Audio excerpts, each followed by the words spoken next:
예, 현대비평론.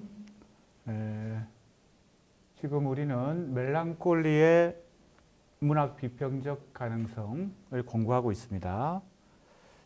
지난 시간까지 주로 프로이트가 분석한 멜랑콜리라는 증상을 정신 분석적으로 어떻게 해명했는지를 살펴봤습니다.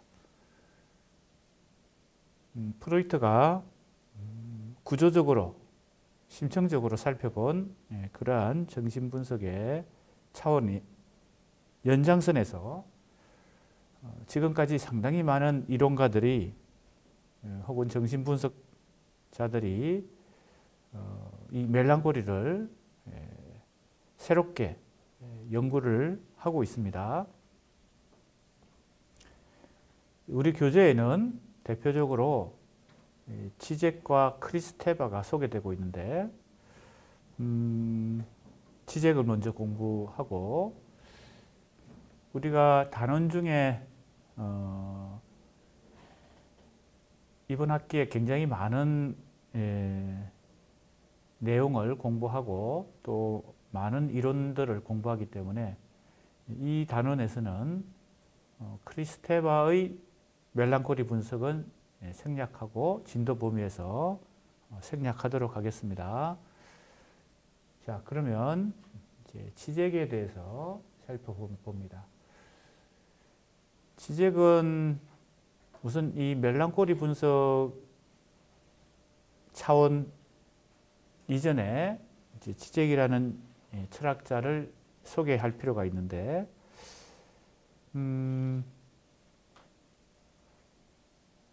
락강의 정신분석학을 방법론으로 삼았습니다. 그런 점에서 이제 우리가 프로이트에서 지젝으로 바로 넘어가기보다는 이 락강의 정신분석, 즉 멜랑콜리에 대한 정신분석을 경유해서 이 지젝으로 갈 필요가 있을 것 같습니다. 지젝은 이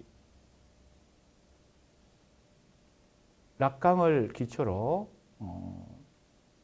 특이하게도 해결적 철학과 결합을 시켜서 마르크스주의를 주장하고 있는 그런 어떤 이론가입니다. 그러한 이 삼각형, 즉 락강, 헤겔, 마르크스라는 삼각형의 이론적 토대를 주로 대중문화의 사례를 들어서 설명을 하고 있습니다. 특히 영화 중에서도 헐리우드 영화, 그러니 이제 상당히 많은 대중들이 향유하는 헐리우드 영화의 여러 구체적인 작품들을 설명의 도구로 삼았기 때문에 그 철학적 토대는 상당히 난해하지만 그것을 쉽게, 즉 락강의 이론을 쉽게 대중들에게 설명해서 대중적 인기를 얻었습니다. 그래서 지젝은 책도 많이 쓰지만 전 세계적으로 강연도 많이 하기 때문에 우리나라에도 두세 번 강연을 목적으로 방한해서 상당히 많은 대중들 앞에서 강연을 하기도 했습니다. 책도 뭐 많이 내기 때문에 1년에 한두 권, 우리나라에 거의 뭐 지젝의 책들이 거의 다 번역됐을 정도로 인기를 얻고 있는 그런 철학자입니다. 자, 이제 락강을 경유해서 한번 살펴보도록 하겠습니다. 우리가 이번 학기에 락강의 정신분석에 대해서는 기초적으로 어느 정도 공부한 바가 있죠. 프로이트의 꿈이론, 꿈이론인 압축과 전이를 락강이 언유와 한유라고 재해석하면서 그것을 현대적으로 다시 분석했다. 그것을 우리가 이전 단원에서 공부했는데 이제 락강을 한번 살펴보겠습니다. 멜랑콜리에 대한 프로이트의 정신분석적 분석을 락강의 정신분석적 언어로 번역하면 다음과 같은 해석을 유추할 수 있다. 왜 유추할 수 있다? 이렇게 했냐면요. 락강의 정신분석적 이론은 주로 크게 두 가지 경로로 이제 독자들이 접할 수 있는데, 첫 번째는 에커리라는 논문집입니다. 이것은 글로 되어 있기 때문에 에커리에 이제 복수형 S가 붙어 있습니다. 이 불어로 글이라는 뜻입니다. 그래서 글들, 자기가 쓴 글들을 그냥 글들이라는 제목으로 책은 한 권밖에 없습니다. 나머지는 다 세미나라고 하는 것은 락강이 죽기 전에 이 세미나를 계속 했는데 그 세미나의 녹취록입니다. 보통 강연을 하면 녹음을 해서 그걸 다시 기록으로 옮겨 놓죠. 그것은 직접 쓴 것은 아닙니다. 글로 쓴 게 아니고 강연한 것을 그대로 이제 정리한 것이죠. 그래서 그것이 여러 권 나오고 우리나라에도 몇 권 번역이 되어 있고요. 그 두 가지입니다. 그 두 가지를 다 살펴봐도 이 락강이 멜랑콜리를 뭐 논문으로든 세미나의 주제로든 이 정식으로 연구했다거나 이렇게 강연한 경우 글로 쓴 것이 없습니다. 그래서 유추입니다. 그러나 락강이 프로이트를 재해석하는 그 여러 과정들을 다 종합해서 적용해 보면 그렇다는 겁니다. 멜랑콜리 주체의 자기 속으로의 침전과 세계에 대한 무관심, 자기에게만 그죠? 관심을 외부에 이렇게 표출할 관심을 외부에 이렇게 리비도를 외부를 향하기가 어렵습니다. 이 멜랑콜리에 빠진 주체는요. 그래서 자기 속으로의 침전이고 세계에 대한 무관심인데, 이건 일종의 멜랑콜리에 빠진 사람이 보여주는 정상이죠. 그것은 왜 그렇게, 그 원인이 뭐냐를 이제 규명하는 것이, 정신분석적으로 규명하는 것이 이제 프로이트 그리고 락강 같은 이 사람들이 지금 하는 일입니다. 일단 사랑 대상의 상실과 관련된 리비도적 욕망이 출혈로 인해 에너지를 잃어버린 것으로 이해할 수 있다. 이게 기본이죠. 사랑 대상의 상실이라고 하는 것은 프로이트가 멜랑콜리의 가장 최초의 원인으로 얘기했던 것이죠. 그렇죠? 사랑하는 대상이 상실되거나 추구하던 가치가 상실되거나, 그런데 리비도적 욕망이 출혈로 인해, 자, 그러니까 리비도가 뭐예요? 회수되지 못했다는 겁니다. 그 사랑하는 대상에게 투여했던 리비도가 거기에 고착되어 있으면 다시 자기에게로 돌아오지 못하죠. 그건 이제 프로이트가 사실은 다 분석한 내용입니다. 그런데 그 욕망이 출혈로 인해서 에너지를 잃어버렸다. 그죠? 이렇게 이제 일단 생각해 볼 수 있습니다. 이제 마치 누수가 일어난 것이죠. 물 항아리에 거미 가거나 끼어져서 아무리 물을 계속 부어도 누수가 일어나면 채워지지가 않죠. 리비도가 채워지지 않은 것입니다. 리비도가 누수가 일어났다. 다른 말로 하면 출혈이 일어났다. 자, 근거 없는 상실감과 허망함.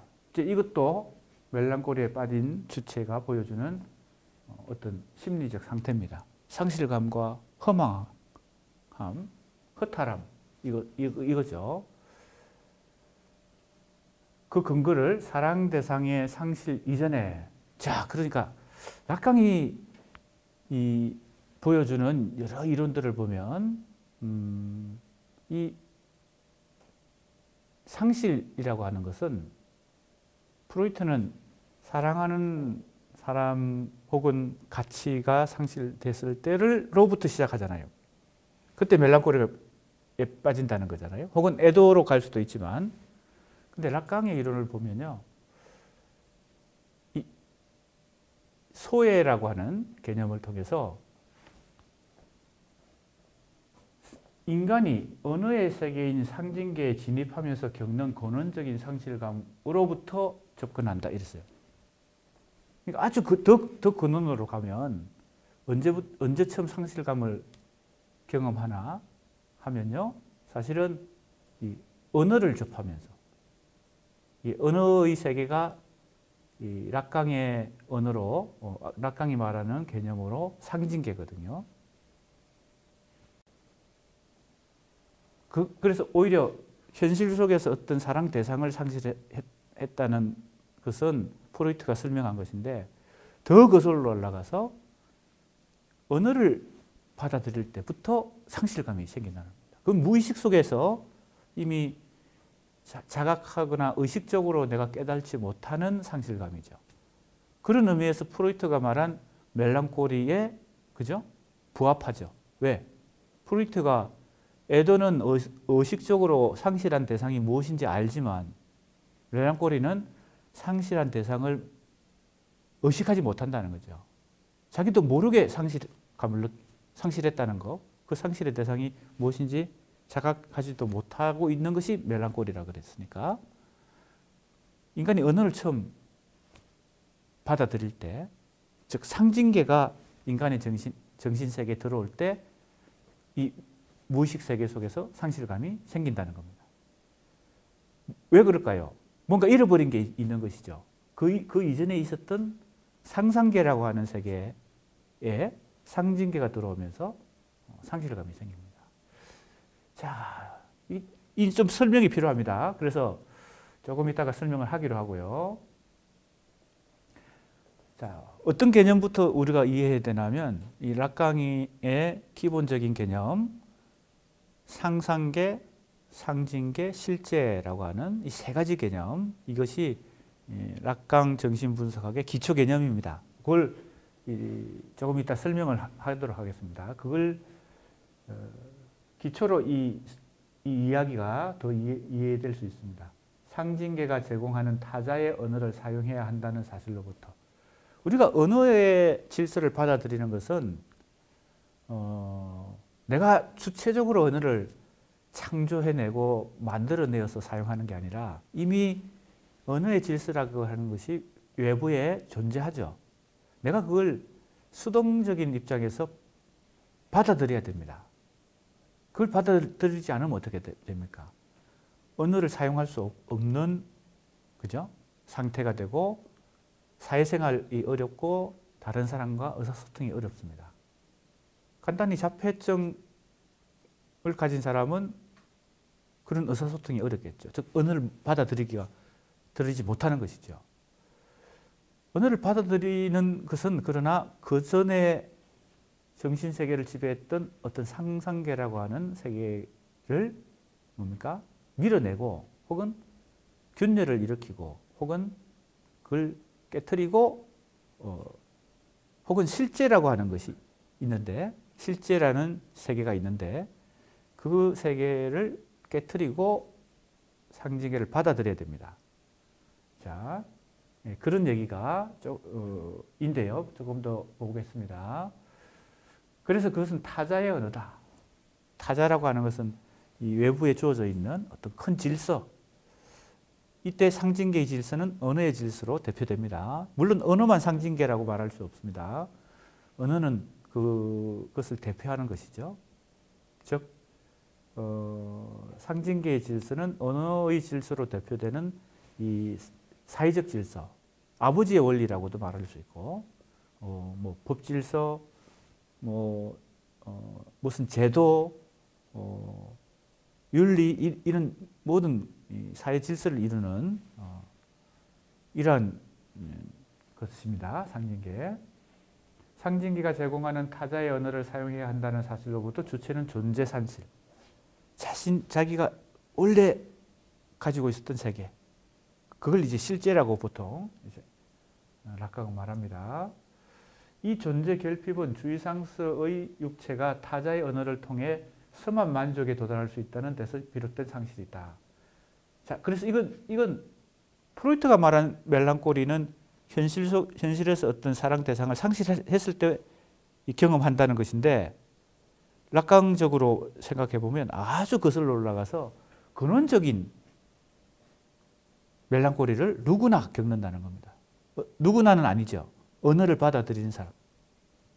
여기 나를 포함해서 다 지금 언어를 사용하면서 의사소통을 하고 있는데, 그런 존재들은, 인간들은 다 근원적 멜랑콜리 자들이죠. 자, 그러니까 멜랑콜리라고 하는 이 정상이 상당히 근원적인 지점에서부터 인간에게 작동한다는 것이죠. 이 근원적 멜랑콜리는 언어, 자, 타자의 욕망과 호명이라고 되어 있습니다. 언어의 질서는 내가 욕망하는 그런 세계가 아니고 외부에서 이미 타자에 의해서 설정되어 있는 그런 이 호명이라는 거, 욕망과 호명입니다. 그래서 그 상징계를 지배하는 것은 그런 어떤 외부에서 설정해 놓은 어떤 타자의 욕망이거나 호명입니다. 그래서 자기 자신이 본질적으로 가지고 있었던 그 주의상서, 이것을 죽음을 전제하지만 그것을 보상하는 잉여물을 욕망함으로써 새로운 삶을 기대할 수 있다, 이랬습니다. 그래서 그것을 보상하는 잉여물이라고 하는 것을 이제 보통 락강은 대상 A라고 합니다. 자, 이제 이것에 대해서 좀 설명이 필요합니다. 여기 나오죠? 주체는 자신의 원초적 결핍을, 자, 이게 멜랑콜리입니다. 그죠? 타자가 자신을 욕망하고 있음을 현재화하는 대상을 통해 치유받는데, 이것을 락강 대상 A라고 말합니다.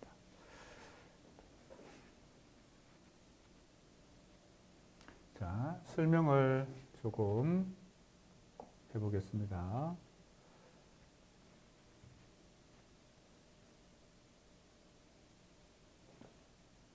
우선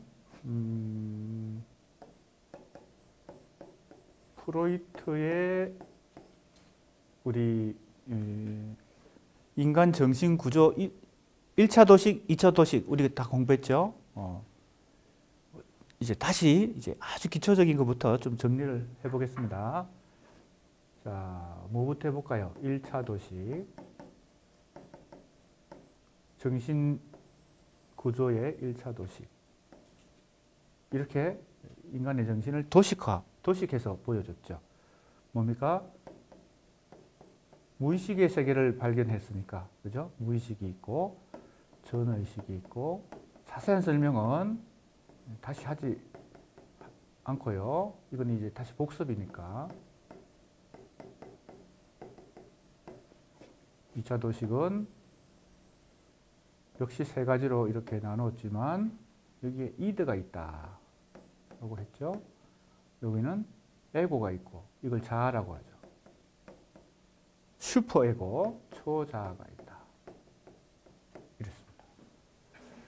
그리고 이제 유명한 프로이트의 오이디푸스 콤플렉스가 있습니다.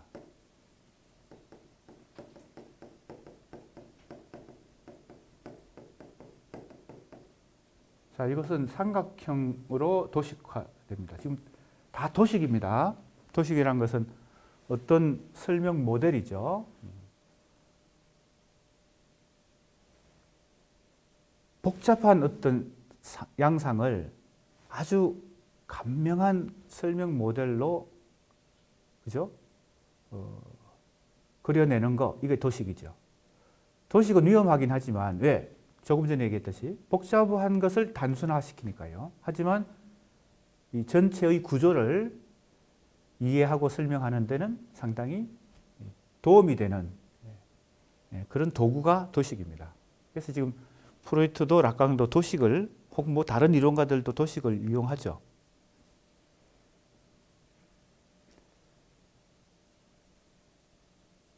자, 여기에 아버지와 어머니가 있고요. 유명한 오이디푸스 콤플렉스는 아들의 입장에서, 그죠? 아버지와 엄마의 관계를, 어머니의 관계를 이제 설명하는 것이 오이디푸스 콤플렉스니까요. 그래서 이제 비판도 많이 받고, 이제 이게 가족주의다, 뭐 이렇게 비판받기도 하고, 인간의 정신을 아버지, 어머니하고의 관계로 설명한다는 것을 에 대해서도 비판받을 수 있는 여지가 있죠. 하지만 이제 여기에 아들이 있다고 했을 때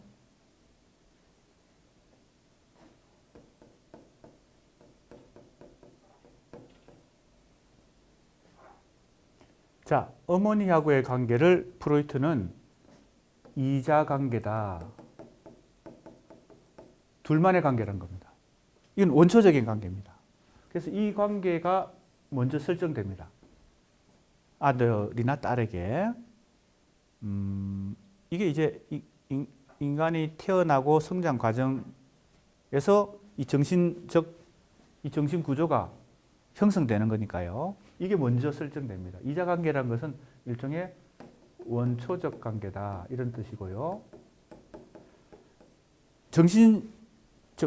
무의식의 세계 속에서 육체적으로도 친밀하지만 정신적으로도 무의식 세계 속에서 정신적으로도 밀착되어 있어서 거의 둘이지만 하나인 관계라는 거죠.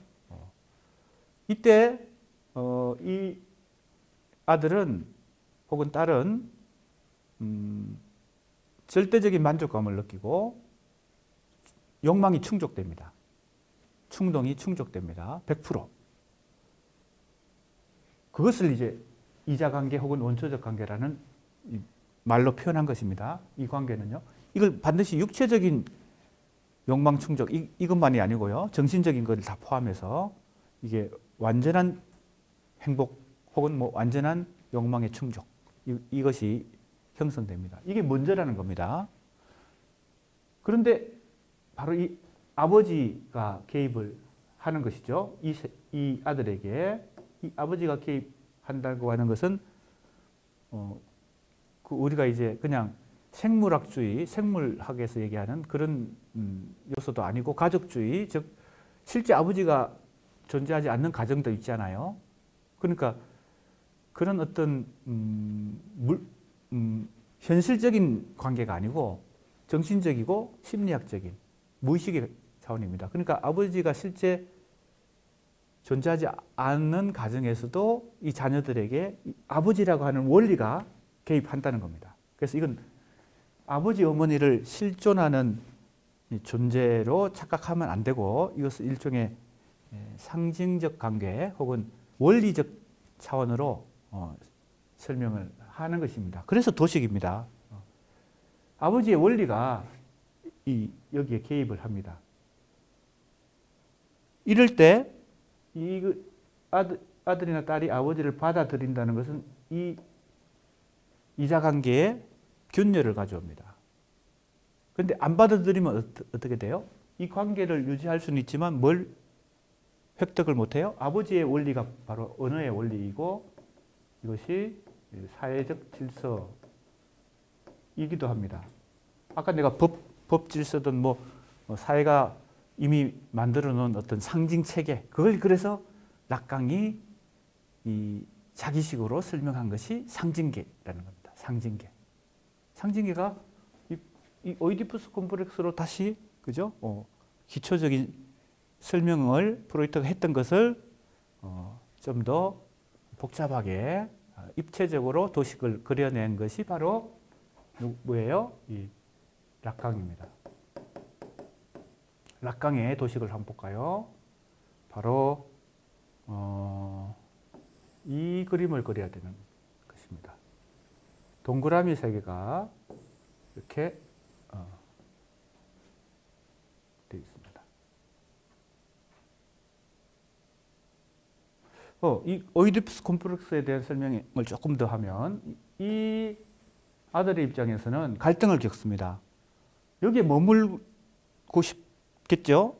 이건 다 무의식 세계에서 일어나는 것입니다. 의식을 하는 게 아닙니다. 무의식이 그렇게 작동하고 있는 것이죠. 이 관계에 머물고 이 아버지를 받아들이지 않으려는 어떤 무의식이 있겠죠. 왜? 이거는 편안하고 행복하니까. 그죠? 갈등이 없으니까. 완전한 관계니까. 그러나 이걸 받아들이지 않으면 어떻게 돼요? 아까도 얘기했지만 언어를 사용할 수 없게 됩니다. 즉 다른 사람하고의 관계를 형성할 수 없습니다.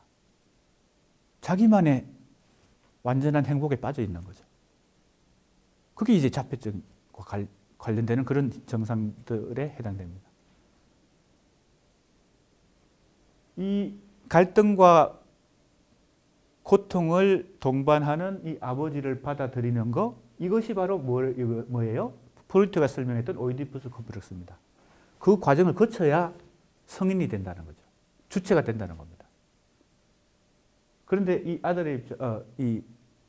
아들, 딸의 입장에서는 그건 고통스러운 거니까, 물론 이걸 다 의식하는 게 아닙니다. 무의식 속에서 일어나는 일입니다. 이 오이디푸스 컴플렉스라는 일종의 단계, 과정을 거친다는 겁니다. 인간이. 자, 그랬을 때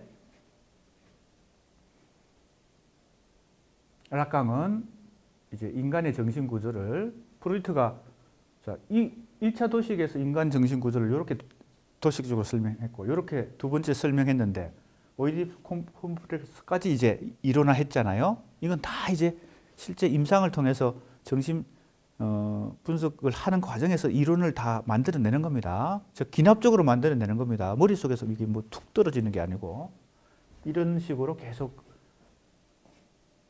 도식을 만들어 왔는데 락강이 이 프로이트의 이론을 개성하잖아요. 그래서 이런 락강도 초기 이론, 중기 이론, 후기 이론 이렇게 가면서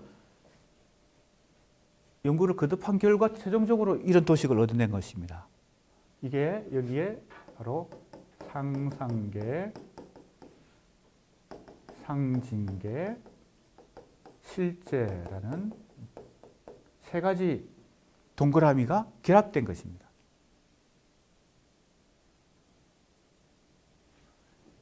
이 오이디푸스 콤플렉스하고 이 락강의 도식을 비교해 보면요. 이 어머니하고의 관계, 이 이자 관계가 이 상상계로 발전한 것이고 아버지와의 관계 이것이 상징계로 발전한 것입니다. 그러면 이제 하나가 더 있죠. 실제라고 하는 게 더 있습니다. 이렇게 해서 이 사실은 오이디푸스 콤플렉스는 좀 평면적인 도식인데 이건 좀 입체적인 도식으로 만들어냈습니다. 그리고 이 동그라미 세 개를 이해해야 되는데 이것은 그냥 동그라미 세 개를 차례차례 얹어 놓은 게 아닙니다. 차례차례 얹어 놓으면 이게 분리가 되잖아요. 인간의 정신 구조가 이 세 가지가 긴밀하게 결합되어 있다는 뜻으로 그걸 도식화하기 위해서 이 동그라미 세 개를 그렸거든요. 이걸 이제 매듭하는 사람들 있잖아요. 매듭을 뭐 취미로 하거나 뭐 여러 가지 그죠? 하죠. 여러 가지 매듭의 모양새가 있잖아요. 끈으로 매듭을 만들잖아요. 그죠? 이게 보로메오 매듭이라고 그래서 이미 이 보로메오 매듭이란 것은 있는 매듭을 하는 사람들이 이제 만든 기존의 용어인데 이걸 보로메오 매듭이라고 합니다. 이건 어떻게 만들어지냐면요. 원이 얽히고 설켜 있는 것입니다. 뭐 구체적으로 얘기하면 치워지나요? 이거? 여기가 아이고 이렇게 조금 완벽하게는 안 됐지만 그러니까 하나가 밑으로 들어가면 그 다음에 위로 올라가고 그 다음에 또 밑으로 내려가고 위로 올라가고 이렇게 하면 어떻게 돼요? 이 동그라미 세 개가 완전히 엮여집니다.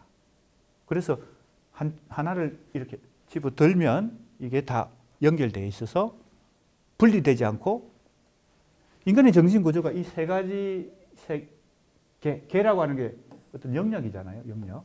이건 개라는 말을 안 붙였습니다. 그냥 실제라 그랬습니다.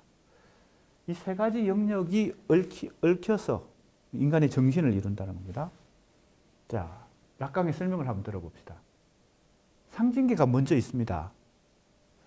이때 이걸 거울 단계라고 말합니다.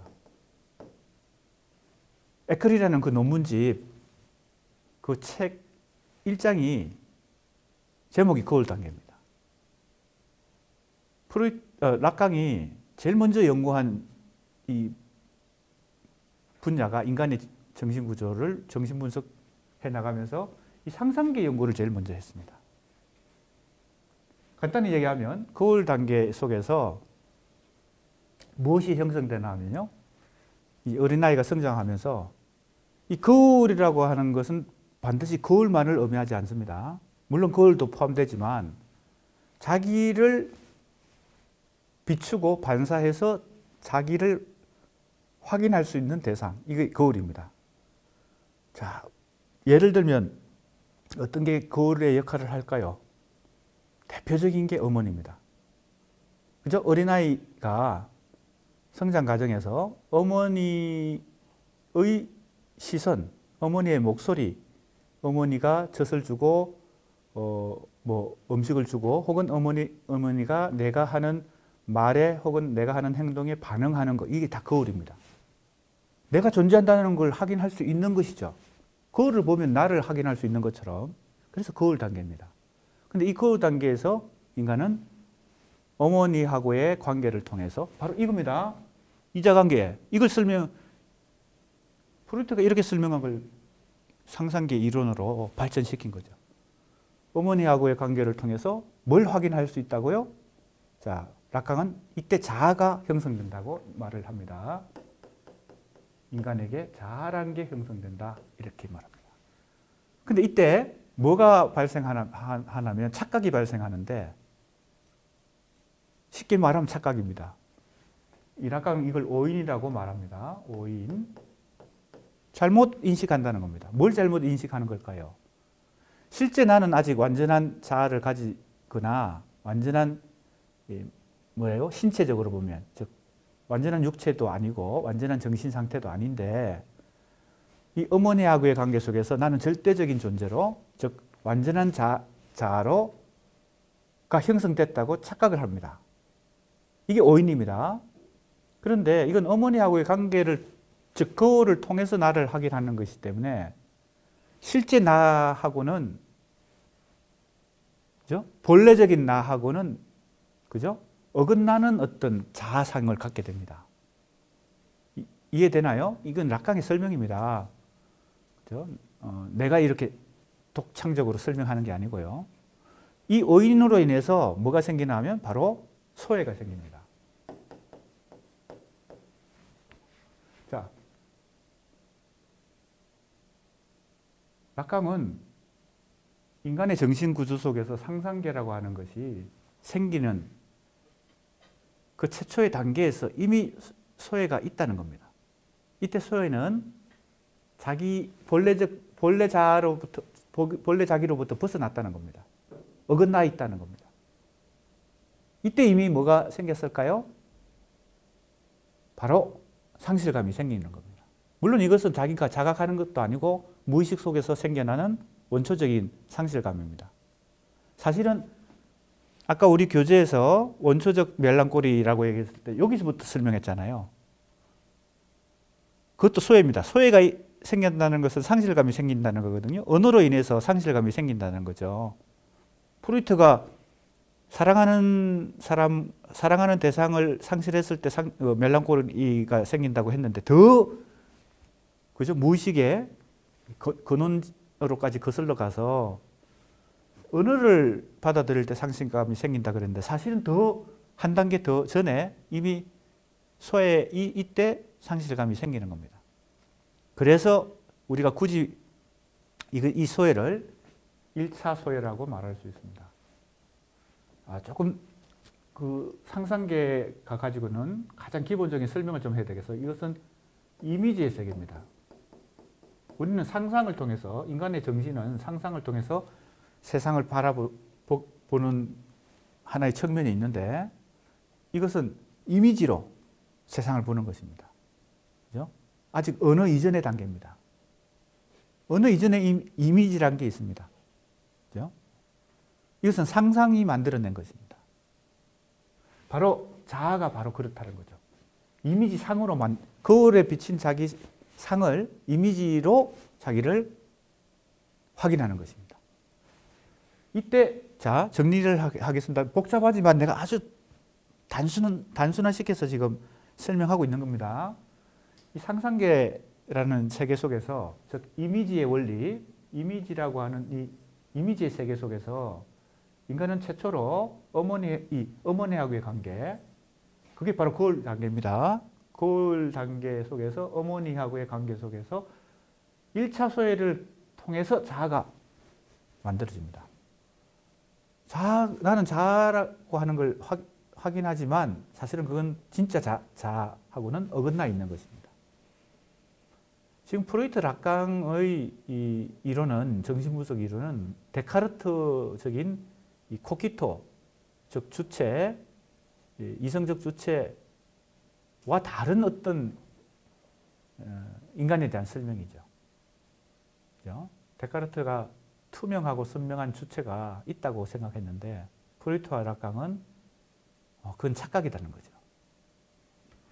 그 착각은 바로 이 오인이라는 뜻으로, 그리고 그 본질은 소외라는 것입니다. 자, 그 세계 속에, 이 상상계 속에서 이제 상징계로 접어들게 되면 바로 이것이 아버지의 원리겠죠. 이건 언어의 질서라고 이 상징계를 설명할 수 있습니다. 바로 이겁니다. 이 도식으로 그죠? 더 복잡하게 설명되고 있는 것입니다. 관련이 있습니다. 자, 이때 뭐예요? 여기서 말하는 이 어머니의 관계가 깨어집니다. 즉 완전했던 상상계가 깨어집니다. 그리고 이 언어가 정신 세계에 수용함으로 해서 이때 또 소외가 생기는데 이게 2차 소외고, 2차 소외란 것은 본래 자기로부터 벗어났다는 겁니다. 이때 무엇이 형성된다고요? 주체라고 하는 것을 만드는 겁니다. 우리는 다 지금 자아 단계를 거쳐서 주체 단계까지 와 있는 것입니다. 왜요? 우리는 언어를 지금 다 사용하고 있으니까. 언어의 질서 속에서, 즉 상징 체계 속에서 우리는 사회생활을 하고 있습니다. 그래서 뭐 직장에 가면 직급이 다 있죠. 그죠? 사장부터 부장, 과장, 계장 있습니다. 교수들도 교수, 부교수, 조교수, 이렇게 조교, 이렇게 뭐가 있다는 거, 서열, 이것도 질서죠. 근데 언어의 질서처럼 그것도 구조적인 질서를 갖고 있고, 모든 친족 관계든 결혼 제도든 모든 이 사회 질서들은 상징계의 질서 속에 이렇게 뭐라고 할까요? 시스템화되어 있습니다. 그것이 이제 언어의 질서로 대표되는데, 그 일종의 문명이 그런 것이죠. 인간이 문명과 문화를 만들어서 살아가는데, 그 프로이트와 락강이 볼 때는 그러한 것들이 다 상징계라고도 말할 수 있습니다. 그때 그 속에서도 소외가 한 번 더 일어나서 주체가 생겨나지만, 우리는 다 주체지만 이미 두 번의 소외를 원초적으로 경험하고 나서 주체가 만들어지는 겁니다. 그래서 이 모든 주체는 두 번의 상실감을 이미 경험했다는 거죠. 그러니까 멜랑콜리 이론을 이렇게 적용하면은 인간은 누구나 멜랑콜리입니다. 왜 멜랑콜리예요? 애도는 상실한 대상을 시간이 지나면 잊어버리고 리비도를 다시 회수하잖아요. 다른 대상을 또 사랑할 수 있잖아요. 근데 멜랑콜리는 끊임없이 그 상실했던, 사랑했던 그 대상을 잊지 못하고 매달립니다. 집착을 하는 거죠. 그래서 멜랑콜리에 빠지는 거죠. 자, 그걸 뭘 의미합니까? 이렇게 1차 소외, 2차 소외를 경험해서 자아를 형성하고 주체까지, 그죠? 획득했는데, 이 상태에서 끊임없이 잊지 못하는 사랑하는 대상이 있다는 겁니다. 그게 바로 뭐예요? 실제입니다. 원래 정신세계를 차지했던 것은 실제인데 이 두 번의 소외를 통해서 이 실제로부터 멀어졌죠. 두 번이나 벗어났죠. 이걸 끊임없이 이 자아도 그렇고 이 주체도, 이 자아도 주체도 뭐예요? 이 실제를 갈망합니다. 갈망해요. 그래서 이 동그라미 세 개가 뭐요? 겹치는 공통분모 중간 지점이 있죠. 요 지점. 이해됩니까? 자아도 이 실제를 회복하고자 하는 무의식이 있고 욕망이 있고 충동이 있고 이 주체도 실제를 다시 획득하고 싶은 욕망이 있어서 이 중간에 이 공통분모가 중요한 뭐예요? 연결고리가 되겠죠. 통로가 되겠죠. 여기를 통해서 이 실제와 만날 수 있으니까요. 이해됩니까? 여기가 그러니까 중요해지겠죠. 주체도 여기를 통해서 실제로 접근할 수 있고 자아도 여기를 통해서 실제로 접근할 수 있겠죠. 이 지점을 바로 조금 전에 우리 교재 본문 속에서 나왔던 바로 뭐예요? 잃어버린 것을 다시 대신해 줄 수 있다고 생각하는 거. 바로 대상 A가 되겠습니다. 이 지점이 대상 A. 대상 A를 통해서 주체는 혹은 자아는 실제를 다시 회복하고자 합니다. 이것이 이제 락강이 설명하는 인간의 욕망입니다. 인간은 욕망이라고 하는 걸 가지고 살아가는데 그 욕망은 궁극적으로 보면 바로 이 대상 A를 획득함으로 해서 어디에 도달하려고 하는 거예요? 실제에 도달하려고 하는 것입니다. 실제는 내가 잃어버린 것이니까. 원래 가지고 있다가 잃어버린 것이니까. 그 멜랑꼬리는 그 잃어버린 대상을 끝까지 다시 찾고자 하잖아요. 포기하지 않고. 바로 인간은 정신분석적으로 보면 이 욕망이라고 하는 걸 계속 작동시키면서 이 대상 A를 찾는 것입니다. 대상 A의 궁극적인 목표는 실제입니다. 그러니까 대상 A는 실제를 회복할 수 있다고 주체에게 역시 이 경우도 오인되는 착각을 일으키는 어떤 욕망의 원인이자 대상입니다. 그러나 그것은 실체로 존재하는 것은 아니고 심리, 무의식 속에 존재하는 어떤 원인이자 대상입니다. 자, 이제 설명이 조금 길어졌죠? 대상 A에 대해서 한번 생각을 해봅시다. 대상 A에 대해서 간단히 설명하고 또 다시 본문으로 가봅시다. 자, 조금 전에 인간이 락강의 설명에 의하면 인간의 욕망은 그죠? 자, 이렇게 설명합니다. 참 이것도 수학 공식 같은 이제 도식이나 그죠? 수학 공식 같은 걸 락강이 많이 이용합니다. 우리 앞에 단원에서 프로이트의 꿈 이론의 핵심적인 개념이 압축과 전이였잖아요. 그걸 락강이 언유와 한유로 재해석하면서 마치 수학 공식 같은 거, 그죠? 함수 공식 같은 걸 만들어 가지고 설명하잖아요. 언유는 이런 공식이고 환유는 이런 공식이다. 복잡한 그죠? 설명 모델을 아주 간단한 도식으로 이렇게 혹은 공식으로 수학 공식 같은 것으로 만드는 것입니다. 자, 욕망을 통해서 어디에 도달하는 거예요? 조금 전에 내가 설명했죠? 욕망을 통해서 실제에 도달하려고 합니다. 락강은 초기 이론에서 주로 상상계를 연구했고 중기 이론에서는 상징계를 연구했고 후기 이론에 가면 실제를 중심으로 연구합니다. 그래서 이게 종합된 게 조금 전에 그렸던 이 보로메오 메더드입니다. 상상계, 상징계, 실제. 처음부터 이런 도식을 가지고 락강이 설명을 했던 게 아닙니다.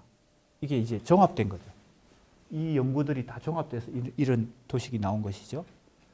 그때 이 실제가 이제 중요한 연구 대상이 된 게 후기인데, 이 실제가 인간에게는 궁극적인 목표가 된다. 욕망이 도달하고자 하는. 그럼 뭘 경유해야 될까 하는 것입니다. 이게 바로 대상애입니다. 요게 대상애. 요렇게 표시를 했습니다. 대상 A. 상상계도 실제로, 상징계도 실제로 가기 위해서는 여기를 거쳐야 되잖아요. 자, 이것은 욕망의, 이건 주체를 이렇게 표시한 것이고요. 이것은 대상 A인데, 이것에 대한 설명은 욕망의 원인이자 대상입니다. 자, 이거 설명이 좀 필요합니다. 자, 이 욕망 공식이에요. 이것이요. 자, 인간의 욕망을 이렇게 설명했습니다. 자, 이 주체는 왜 이렇게 사선을 그어놨냐면, S가 주체라는 뜻이잖아요. 서브젝트. 그죠? 서브젝트라는 뜻입니다. 주체. 그런데 이게 사선이 꺼졌다는 것은 소외됐다, 이런 뜻입니다. 사실은 두 번이나 소외됐죠. 그러니까 사실은 두 개를 그어야 될 텐데, 그죠? 하나 그었습니다. 소외된 주체다, 이런 뜻입니다. 그냥 주체라고 해도 락강이 주체 그러면 그건 다 소외된 주체입니다. 이 소외라는 개념은 뭐 약간 옆길로 빠지는데요.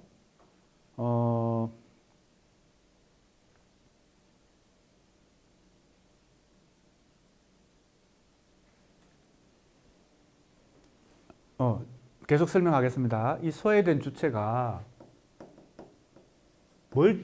뭐와의 관계예요? 대상 A와 관계를 맺습니다. 이 대상 A는 욕망의 원인이자 대상이라 그랬을 때 원인이 더 비중이 큽니다. 잘 보세요. 집에 가다가 이 백화점 쇼윈도에 놓여 있는 명품 가방. 그게 뭐 예를 들어 봅시다. 빨간색 명품 가방 혹은 빨간색 구두. 저게 가지고 싶은 거예요. 욕망이 거기에 꽂혔어. 내 욕망이. 그래서 이제 돈을 모아가지고 저걸 사기 위해서, 그죠? 잘 때도 자꾸 생각나요. 그죠? 욕망의 대상이 되면 그렇죠. 그죠? 그게 이제 명품 가방이나 구두가 아니라 뭐 다른 대상도 있죠. 예를 들면 우리 인간들은 항상 욕망을, 목표를 가지고 새로운 욕망의 대상들을 찾아내니까요. 그것이 이제 좋은 직장일 수도 있고, 내가 좋은 대학에 입학하기 위해서 열심히 공부하는 고등학생들을 생각해도 다 이제 해당이 됩니다. 그래서 이건 하나의 사례일 뿐입니다. 명품 가방. 그런데 잘 보세요. 그러면 대상 A는 그 명품 가방이냐? 그것이기도 한데 사실은 그 명품 가방을 욕망하게 만드는 것은 내 마음속에 있는 욕망입니다. 이게 없다면 이 명품 가방은 아무것도 아닌 것이 되죠. 아무 무의미해지죠. 그죠? 돈이 대상 A가 될 수도 있고요. 명예가 대상 A가 될 수도 있고, 뭐 사회적 지위, 그죠? 지위가 대상 A가 될 수도 있습니다. 인간에게는 이 대상 A가 항상 뭡니까? 욕망의 대상이 되는 것인데, 무엇이 더 크게 차지한다는 거예요? 원인이 더 크다는 겁니다. 내 안에 그 대상을 욕망케 하는 원인이 없다면 그 대상은 아무 무의미한 것이 되어버리니까요. 자, 사랑하는 사람도 마찬가지입니다. 사랑하는 사람도 대상 A일 수 있습니다. 그런데 내 마음속에 정말 사랑할 수 있는 어떤 욕망의 에너지, 불꽃이 없다면 그것이 있을 때는 어떤 동일한 인물입니다. A라는 동일한 인물이 내 사랑의 대상이 됩니다. 그래서 내 욕망의 대상 A가 되죠. 어떤 사람이, A라는 사람이. 그런데 내 마음에 사랑할 수 있는 에너지, 즉 불꽃이 꺼졌다면 똑같은 사람이 내 앞에 있어도 나는 사랑을 느낄 수가 없고 욕망을, 리비도를 투여할 수가 없죠. 자, 무슨 말이에요? 우리는 보통 이 우리의 사고는 항상 실체를 중심으로 이 사고가 작동하기 때문에 자꾸 욕망의 대상 그러면 그 외부에 있는 실체만을 생각합니다. 즉 내가 그래서 예를 들었죠. 명품 가방, 그죠? 명품 구두. 그게 대상 A이긴 한데 그렇게만 생각하면 이 대상 A를 너무 단순하게 생각한다는 겁니다. 내 마음에 원인이 있어서 그것이 내 대상이 된 거, 내 욕망의 대상이 된 거죠. 자, 이것이 이 설명입니다. 원인이자 대상이에요. 원인이 더 중요합니다. 원인 플러스 대상인데 원인이 더 중요합니다. 이게 없다면 이것도 없어지니까요. 자, 그것이 대상 A예요. 소외된 주체는 이 대상 A를 자꾸 찾아서 여기에 도달하려고 합니다. 이걸 다시 확보하려고 합니다. 이해가 됩니까? 왜 우리가 인간이 욕망을 계속 가지고 욕망의 대상을 찾아서 그죠? 그렇게 인생을 살아가는지를 이 락강이 이렇게 설명하는 겁니다. 이렇게 설명해요. 그게 정신분석입니다. 정신분석은 왜 인간이 욕망을 가지고 살아가면서 어떤 대상을 사랑하고 추구하는지를 설명하는 것입니다. 자, 그래서 그럼 이게 뭐냐는 게 이게 뭘까? 이상하죠? 이거 수학에서 보면요. 이렇게 하면은 이게 더 크다는 것이죠. 주체와 대상 사이에 대상이 더 크다. 이렇게 하면 주체가 더 큰 거죠. 이렇게 하면 어떻게 돼요? 교집합이죠. 맞나요? 이렇게 하면 합집합인가요? 그러니까 이 네 개를 다 결합한 게 이겁니다. 이상한 거죠. 그러니까 우리가 수학에서 얘기하는 그런 부호와 달리 이 뭔가를 인간의 정신 구조를 설명하기 위해서 뭔가 만들어낸 거죠. 이런 마름모를 만들어냈어요. 이 마름모의 뜻은 이 네 가지가 다 들어있다는 뜻입니다. 즉 소외된 주체와 대상 A의 관계는 이렇게 복잡한 관계 속에서 그죠? 관계한다는 겁니다. 어떨 때는 주체가 더 힘이 클 때가 있고 어떨 때는 대상 A에 더 힘이 쏠릴 때가 있고 어떨 때는 교집합이고 어떨 때는 합집합이고 이렇게 해서 복잡한 관계를 통해서 주체는 대상 A를 추구한다. 그런 뜻입니다. 궁극적인 목적은 뭐예요? 목표는 어디예요? 이걸 대상 A를 통해서 실제에 도달하려고 하는 거죠. 자, 이게 실제입니다. 자, 이는 가장 기초 개념, 락강 정신 분석학의 가장 기초 개념은 상상계, 상징계, 실제다. 그리고 이렇게 보로메움 외도보로 얽혀 있고 우리가 한 가지 더 중요한 개념으로 대상 A라고 하는 것이 있다. 그런데 대상 A도 실체가 아니고 실존하는 어떤 실체라기보다는 이것도 하나의 뭡니까? 심리적 어떤 대상입니다. 심리적 대상. 그래서 그걸 내가 획득했다고 하면 실제에 도달하고 문제가 다 욕망이 끝나는 걸까요? 그렇지 않습니다. 그 대상 A는 고정된 게 아니고 그 대상 A라고 하는 게 실체가 아니기 때문에 사실은 우리는 착각을 하고 사는 거죠. 그 사람과 연애를 해서 그 사람과 결혼하면 모든 것이 행복해질 것이다. 물론 그게 어느 정도는 사실일 수도 있죠. 그 명품 가방만 내가 가지면 더 이상 내 바라는 게 없다. 내 원하는 게 없다. 내 욕망은 거기서 끝이다. 이렇게 생각합니다. 내가 그 대학만 가면, 내가 그 직장만 들어가면 내 욕망은 이제 더 이상, 난 행복하고 나는 이제 그 이상은 더 바랄 게 없다. 이런 생각을 하면서 살아가는 거죠. 그것은 이 대상 A가 궁극적인 목적이 된다는 건데 사실은 그렇지 않습니다. 이 대상 A는 실체가 아니란 겁니다. 좀 냉정하게 말하면 허상이죠. 하지만 이 허상은 인간에게 필요한 허상입니다. 왜 대상 A가 없다면, 그 사람에게 대상 A가 설정되지 않는다면 욕망이 그죠? 작동하지 않을 테니까. 욕망 없이 살아간다는 것은 바로 어떤 현상이 벌어질까요? 리비도의 누수가 일어나는 거죠. 이것 자체가 빠져보세요. 욕망의 원인이 사라졌다고 생각해 보세요. 이 대상이 아무리 외부에 존재해도 더 이상 욕망을 느끼지 않게 될 것입니다. 그러니까 그것이 바로 멜랑콜리가 됩니다. 자, 복잡하게 설명을 했는데 이제 다시 돌아가서 이제 좀 빨리 진도를 나가 봅시다. 너무 설명이 길었는 것 같습니다. 자, 이것이 락강이 말하는 대상 A다. 그죠? 그는 즉 상실에서 비롯된 소외된 주체, 그죠? 네, 이미 설명했죠. 그 상실을 보상받기 위해서 뭘 잃어버렸어요? 실제라고 하는 이 세계를 잃어버렸어요. 상상계, 그 다음에 상징계에 접어들면서 뭔가 자기도 모르지만 잃어버린 게 있다는 것을, 그죠? 무의식 속에서 경험하면서 사는 거죠. 그러니까 욕망을 통해서 계속 그 대상 A를 찾아서 그 대상 A는 실제를 회복할 수 있다고 이 주체가 믿는 어떤 그런 원인 대상이죠.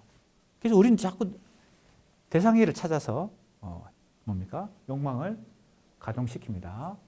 그래서 그 대상 A를 추구한다. 이것이 바로 애도가 되는데, 상실에 대한 애도가 이루어지기 위해서 환유적 대상으로 치환하게 하는 대상 A가 생겨나야 한다.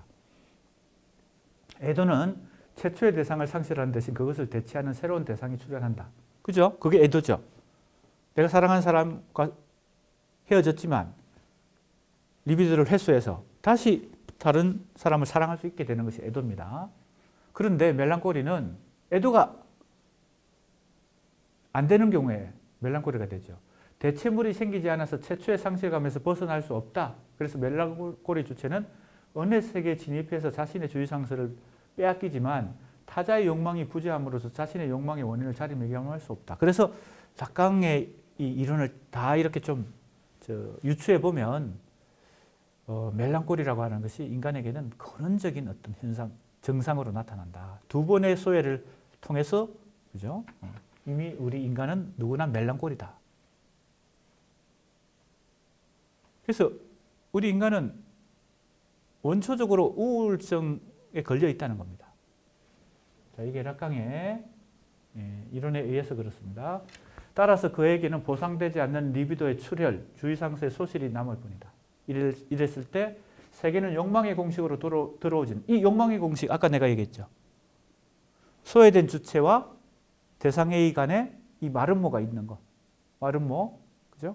이게 욕망 공식입니다. 자, 그 욕망 공식이란 것은 어느 하나가 없어도 공식이 성립하지 않죠. 즉, 소외된 주체가 아니면 욕망이 생기지 않겠죠. 그러니까 어찌 보면 이 소외라고 하는 것은 인간에게 존재론적으로 이미 주어진 것이다. 그걸 인정해야 된다는 것이 정신분석입니다. 충만한 어떤 욕망 상태에서 인간이 충만한 어떤 행복 상태에서 인간이 살아가지 않는다는 거죠.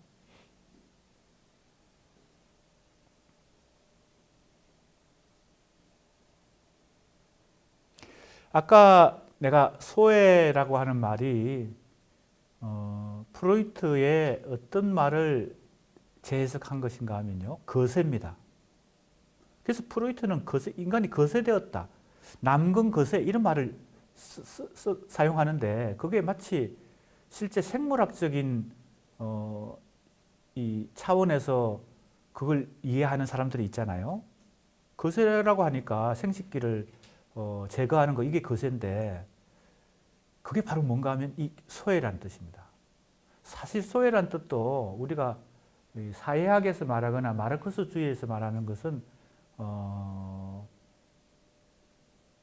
지금 정신분석학에서 말하는 소외하고는 다르죠. 그래서 우리가 소외라는 말도 사실은 지금 락강이 말하는 소외라는 말도 우리가 평소에 사용하는 소외란 말하고는 좀 다릅니다. 그죠? 그런데 프로이트가 말하는 것은 더 좀 우리한테는 그죠? 오해의 소지가 있죠. 물론 프로이트가 생물학적인 요소도 있습니다. 프로이트의 정신분석학에 의사이기 때문에 그리고 당대 생물학까지 이제 흡수해서 정신분석학이 성립하기 때문에 그래서 그런 용어를 또 쓴 것 같은데 거세가 가지는 속뜻은 이 소외란 뜻입니다. 본래 자기로부터 벗어난다는 겁니다. 그래서 거세란 말을 프로이트가 언제 쓰나요? 바로 아까 오이디푸스 콤플렉스 때 아버지가 개입할 때 거세가 일어난다. 바로 그게 뭐예요? 어머니하고의 관계가 깨어진다는 뜻입니다. 즉 다른 말로 하면 본래 자기로부터 벗어난다. 그게 거세입니다.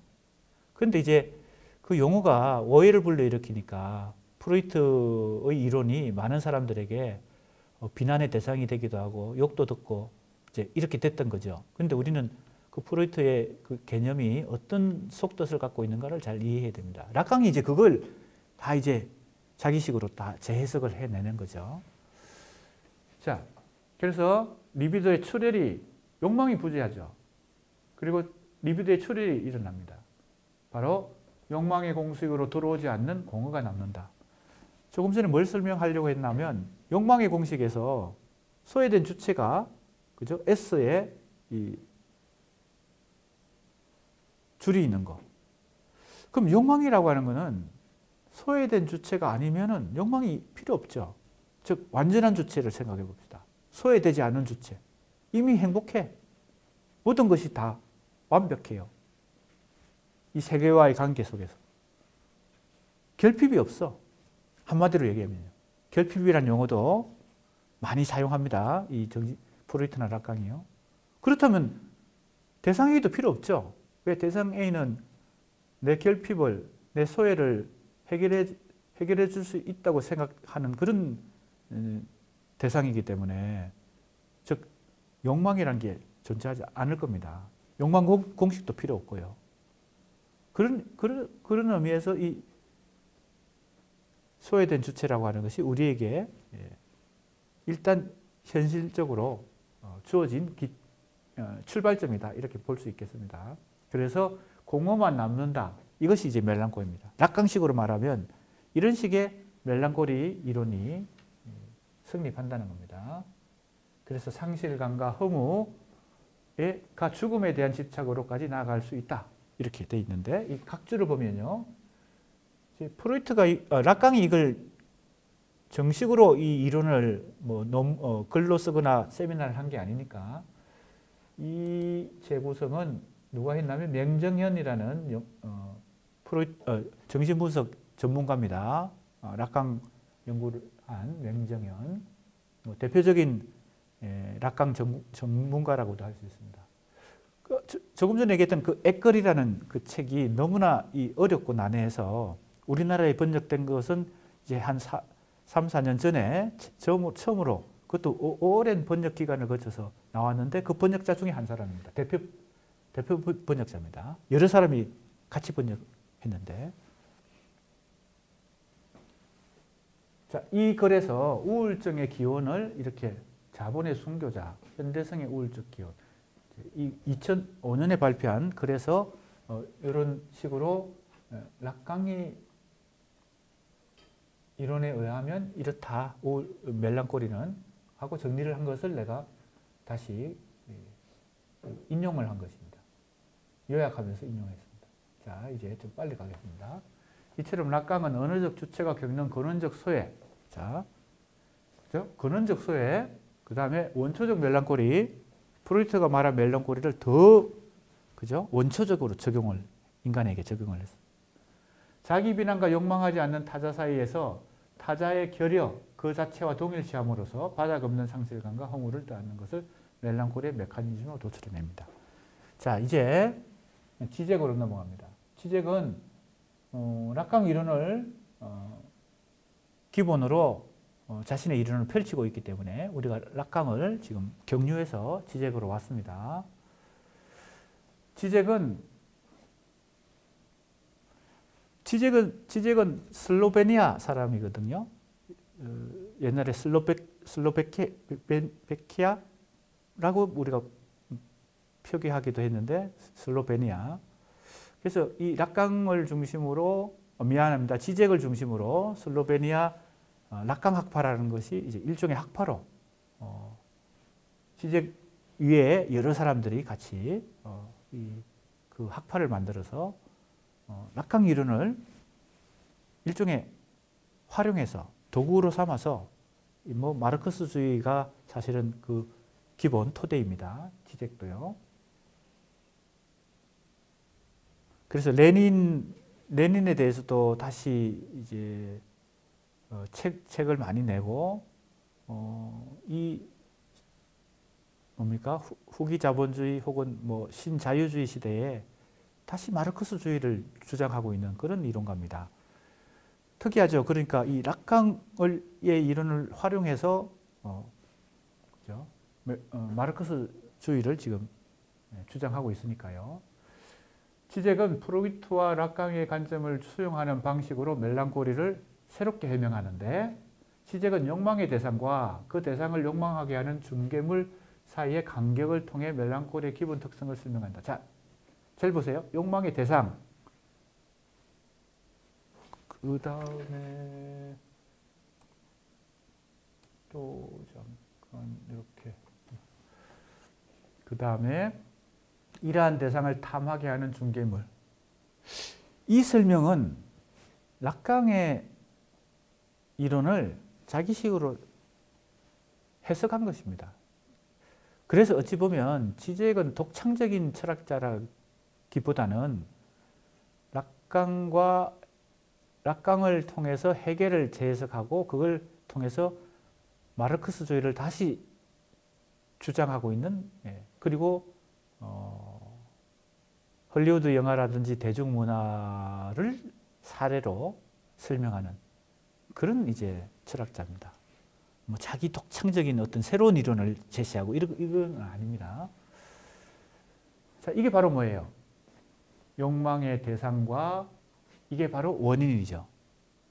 그 사이에 이건 이미 락강이 뭐 대상 A를 설명하면서 대상 A는 단순히 대상이 아니고 원인이자 대상이다.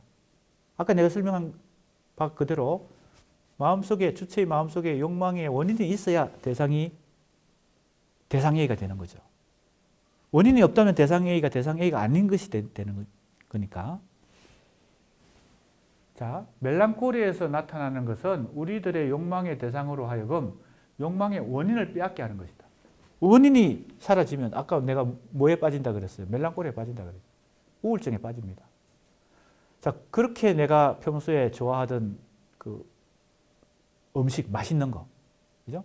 내가 좋아하던 운동, 내가 좋아하던 뭐 공부, 내가 좋아하던 뭐 소설책 읽고 영화 보는 거, 내가 사랑하는 사람하고의 연애, 이런 게 뭐예요? 다 이 욕망의 원인이 살아있기 때문에 다 가능한 건데 이 원인이 사라져 버리면 어떻게 돼요? 그 모든 것들이 다 무의미해져 버리는 거죠. 그게 바로 뭐예요? 멜랑콜리입니다. 그게 우울증입니다. 자, 원인을 빼앗게 하는 것이다. 자, 원인과 대상을 분리해서 지금 이제 이 멜랑콜리를 설명하는 것입니다. 지젝이. 멜랑콜리 환자에게 대상은 거기에 있지만 놓쳐버리고 있는 것은 대상을 탐하게 만든 특별한 중개 특징이다. 이게 바로 중개 특징이라고 말했는데 사실은 이게 락강이 말하는 원인에 해당되는 거죠. 중개 특징이라는 말이 조금 약간 바꾸어서 설명하고 있는 것입니다. 우리는 항상 아까도 얘기했지만 실체적으로만 생각하기 때문에 대상과 있다고 생각하지만 실제로는 원인이 있는 거죠. 그걸 이제 중개 특징이라고 지젝을 설명하는 것입니다. 그런 이유 때문에 적어도 언제나 모든 참된 사랑에는 멜랑콜리의 흔적이 존재한다. 이랬어요. 자, 갑자기 이 문장이 조금 비약하는 듯 하는데 자, 이해가 필요합니다. 모든 참된 사랑에는 멜랑콜리의 흔적이 존재한다. 사랑 안에서 대상은 그것의 원인을 박탈당하지 않는다. 오히려 대상과 원인 사이에 바로 그 간격이 붕괴된다. 자, 간격이 붕괴된다. 정확히 말해 이 점이 사랑과 욕망을 구별하는 것이다. 이랬어요. 이야, 이게 뭐 갑자기 조금 너무 쉬운 얘기를 하다가 우리가 잘 이해할 수 있는 얘기를 하다가 너무 좀 어려운 얘기로 비약하는 듯합니다. 자, 사랑과 욕망을 구별한다. 우리가 흔히 이건 뭐 우리 일상 속에서도 사랑의 대상이 있고 욕망의 대상이 있다. 예를 들면요, 남녀 간의 관계에서. 자, 그럼 이게 락강 혹은 지젝식으로 얘기하면 욕망의 원인과 대상의 관계로 보면은 사랑하는 사람하고의 관계는 원인과 대상이 일치하는 거겠죠.